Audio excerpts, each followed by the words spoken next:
And that came out of the lips of a man who for 40 years struggled with addiction to heroin.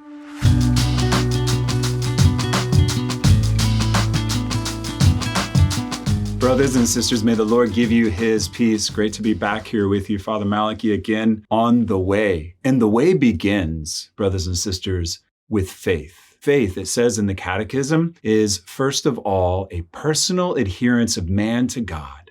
At the same time and inseparably, it's a free assent to the whole truth that God has revealed. It's all of your person adhering to God. And it's this assent, it's this belief, it's this clinging to, right? This assent to this full truth that God has revealed. And when I think about this assent, this all of myself, this adherence, this belief, right? I think about skydiving. Okay, so love skydiving. I've only been able to go twice now, right? Both of those times as a friar. And as I think about faith, I think about that experience. So I'm on a mission down in Miami and talking to a guy that I had met. His name's Joe. And in the midst of the conversation, I found out he's a skydiving instructor. And he tells me, that this is what he does. And as soon as he says that, I was like, oh, sweet. Like I've always wanted to go skydiving. And he said, well, what are you doing tomorrow morning? I'm like, well, the mission doesn't start till the night. Like I'm free. So it leads to this moment where I'm able to go skydiving for the first time, and they actually let me wear my habit. But I remember I'm sitting here, I'm in the plane, right? And you go tandem the first time you go where you're locked into somebody else, and we're all sliding into this plane. It's taking off. We're kind of flying up. And as we're flying up, they're looking around, asking people, how you feeling? How you feel? You scared? You nervous? I'm just kind of pumped, man. I've been waiting so long for this. And then comes the moment. We're up at about 10,000, 12,000 feet up in the air. And we slide over, and the guy who has me attached to him, who I'm jumping tandem with, loudly yells in my ear. He says, just let your legs dangle, bro, and then lean your head back against me. So I'm sitting there and I just lay my head back, let my legs dangle. And then he counts down 3, 2, and the next thing I know, we're spinning. Boom, boom, boom. And then he's got us leveled out, and I'm looking at planet Earth, racing towards me. I'm like, whoa, just like my beard's going. Then he pulls the parachute, and the next thing I know, it opens, and there's just this stillness. And I'm looking down here at all of the Atlantic in front of me, and looking at Florida beneath me, looking at Miami in the distance. And it's just this beauty. And I'm just like, wow. And as we're coming down, I'm just overwhelmed with just this beauty of this experience in this moment, both the awesome intensity of it, but also this silence that's up there in the air as you're coming down. And I think about that, right? When I think about faith, I couldn't have gone skydiving if I tried to keep one of my legs inside the plane, right? It's faith, we speak of it as an act that requires your heart and your mind. It's your will, you're choosing something freely, and your intellect, you're understanding something, right? This full assent to the truth that God reveals. And how does he do that? God appeals to our minds through the glorious splendor of truth. And he appeals to our hearts, to our wills, through the radiance of his beauty and his goodness. This faith that is this response to this revelation of God. It's an interesting dynamic because faith is both a gift and it's a gift that has to be received. Just thinking again about this experience, skydiving, right? This guy, Joe, invites me. I don't have any money, which is one of the reasons why I had not gone skydiving before. So he invites me. He's like, I got you covered. So first off, I'm being offered this thing that I didn't do anything to earn. But this invitation required me saying, yes, I will go. Yes, I'm down. Let's do it. Pick me up at 7 a.m. Come on.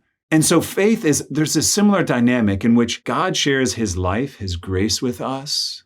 He gives us interiorly the help of that grace of his Spirit in us to lead us to him, to awaken us to his presence, to allow us to see and to hear in a way we might not have been able to before. And then in the presence of that seeing, that hearing, that encounter, that experiencing, we have a choice. There's an invitation. There's a proposal. And this is another beautiful thing about faith. If you feel like you believe because you've been forced to believe, then that experience was not the experience of Jesus's gospel. Because the gospel is always a proposal. It's never an imposition. It's always a proposition. In the same way, think about somebody who's going to get engaged to be married. that young man has to go down on his knee and he has to say, will you marry me? And this is God's desire. His desire is to invite us into a mutual relationship with him, a unity of love. And the way that God goes down on his knees for us and says, like, will you marry me? Will you become one with me?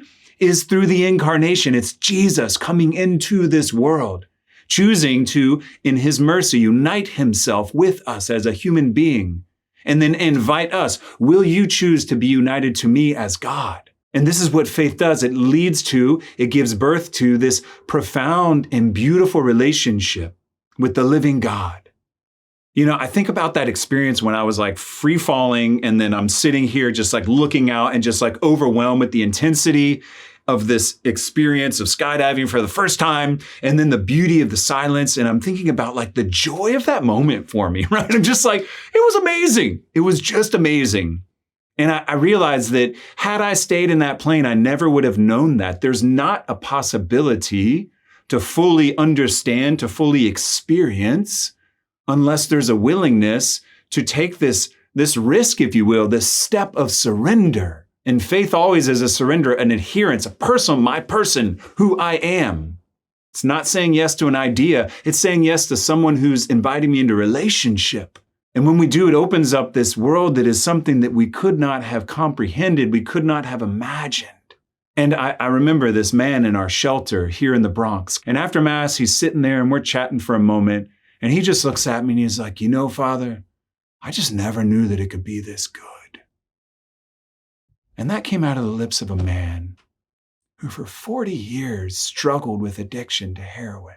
And here he is looking at me, smiling, missing some teeth, wearing the scars of that life that he had led, but also wearing the smile of a new life that he had found through faith in relationship with Jesus Christ and his church. Brothers and sisters, the invitation is to all of us. The invitation is to you. The Lord today is asking, like, will you lay your head back and let it rest on my chest? Will you allow yourself to surrender to me so that we can have the most beautiful experience of this life lived together to the full? Free falling and just being like, whoa! But also sitting in these moments of stillness and quiet and beauty. He's come for you. He's come for me. And that's why we're on the way, following him, following those footsteps all the way home to heaven. God bless.